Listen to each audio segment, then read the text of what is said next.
അറബൽ ബാഇദ എന്നുള്ളത് അറേബ്യൻ മണ്ണിൽ അതിപുരാതന കാലത്ത് അല്ലെങ്കിൽ അറേബ്യൻ മണ്ണിൽ ജീവിച്ച ആദിമ നിവാസികളാണ് അറബൽ ബാഇദ. അവരുടെ ചരിത്രം കൂടുതൽ നമുക്കറിയില്ല. കാരണം എന്താന്ന് വെച്ചാൽ അവർ ഒരുപാട് കാലം മുമ്പ് തന്നെ അറബ് ദേശത്ത് നിന്നും എക്സ്റ്റിങ്ക്റ്റ് ആയി അല്ലെങ്കിൽ നാമാവശേഷമായി ചരിത്രത്തിന്റെ ഭാഗമായി തീർന്ന അറേബ്യൻ മണ്ണിൽ ജീവിച്ച ആദിമ നിവാസികളാണ് അറബൽ ബാഇദ. പല കാരണങ്ങളാൽ അള്ളാഹു സുബ്ഹാനഹു വ തആലയുടെ ശിക്ഷ കാരണവും മറ്റുമെല്ലാം അവിടെ നിന്ന് അപ്രത്യക്ഷമായിട്ടുള്ള ആദിമ നിവാസികൾ, അതാണ് അറബൽ ബാഇദ.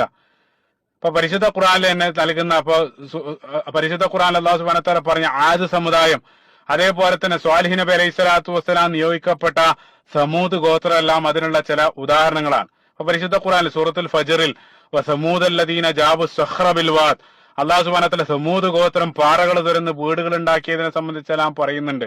അപ്പൊ അവര് ചരിത്രത്തിന്റെ ഭാഗമായെങ്കിലും അവരുടെ ചില നിർമ്മിതികൾ അത് അതേ രൂപത്തിൽ പ്രവാചകൻ സല്ലല്ലാഹു കാലത്തും അത് ഇക്കാലഘട്ടത്തും അതേ രൂപത്തിൽ അവശേഷിക്കുന്നതായിട്ട് കാണാൻ സാധിക്കും. ഇപ്പൊ നമുക്കറിയാം സൗദി അറേബ്യയിൽ മദാഇൻ സ്വാലിഹ് പോലെയുള്ള പ്രദേശത്ത് ഈ സമൂദ് ഗോത്രത്തിന്റെ ചില നിർമ്മിതികൾ ഇന്നും വേൾഡ് ഹെറിറ്റേജ് സൈറ്റ് ആയിട്ട് അവിടെ സംരക്ഷിക്കപ്പെട്ട രൂപത്തിൽ നമുക്ക് കാണാൻ സാധിക്കും. എത്ര വർഷം, അത് ഏകദേശം 3000-4000-ത്തിലധികം വർഷം പഴക്കമുള്ള ചരിത്രമാണത്.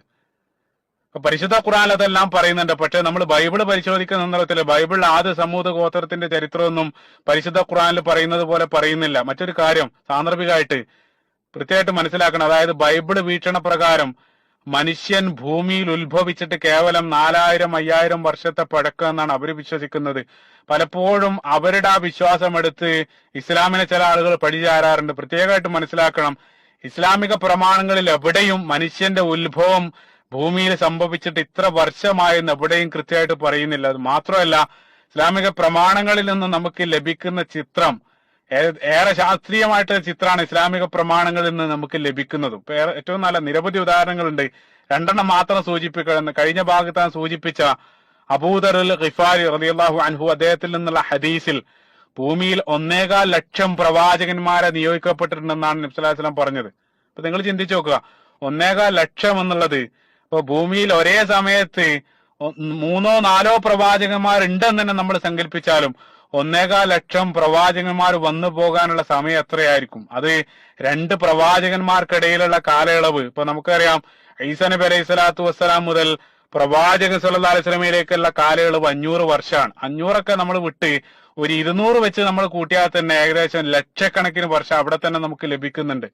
അത് മാത്രമല്ല, നിരവധി ഇപ്പൊ റസൂലുള്ളാഹി സ്വല്ലല്ലാഹു അലൈഹി വസല്ലം ഖിയാമത്ത് നാളിനെ സംബന്ധിച്ച് പറഞ്ഞ സന്ദർഭത്തിൽ 2 വിരലുകൾ ചേർത്ത് വെച്ചിട്ട് പ്രവാചകൻ സല്ലല്ലാഹു അലൈഹി വസല്ലം പറഞ്ഞു, ഞാനും ഖിയാമത്തിലേക്കും എനിക്കും ഖിയാമത്തിനും ഇടയിലുള്ള ദൂരം ഇതാണെന്ന് പ്രവാചകൻ സല്ലല്ലാഹു അലൈഹി വസല്ലം പറഞ്ഞു. അപ്പൊ നിങ്ങൾ ചിന്തിച്ചു നോക്കുക, നബി സല്ലല്ലാഹു അലൈഹി വസല്ലം ഈ ലോകത്തോട് വിട പറഞ്ഞിട്ട് 1400-ലധികം വർഷങ്ങളായി, ഇന്നും ഖിയാമത്ത് സംഭവിച്ചിട്ടില്ല. അത്രയും വലിയൊരു കാലയളവിനാണ് പ്രവാചകൻ സല്ലല്ലാഹു അലൈഹി വസല്ലം ഈ രൂപത്തിൽ സൂചിപ്പിച്ചത്. അതെല്ലാം വളരെ കൃത്യമായിട്ട് മനുഷ്യന്റെ ഉത്ഭവത്തിന് ലക്ഷക്കണക്കിന് വർഷങ്ങളുടെ പഴക്കമുണ്ടെന്ന് വളരെ കൃത്യമായിട്ടുള്ള സൂചനകൾ ഇസ്ലാമിക പ്രമാണങ്ങൾ നൽകുന്നതായിട്ട് കാണാൻ സാധിക്കും. അതാണ് ഏറെ ശാസ്ത്രീയമായിട്ടുള്ള നിരീക്ഷണവും അത് തന്നെയാണ്. സുബ്ഹാനല്ലാഹ്.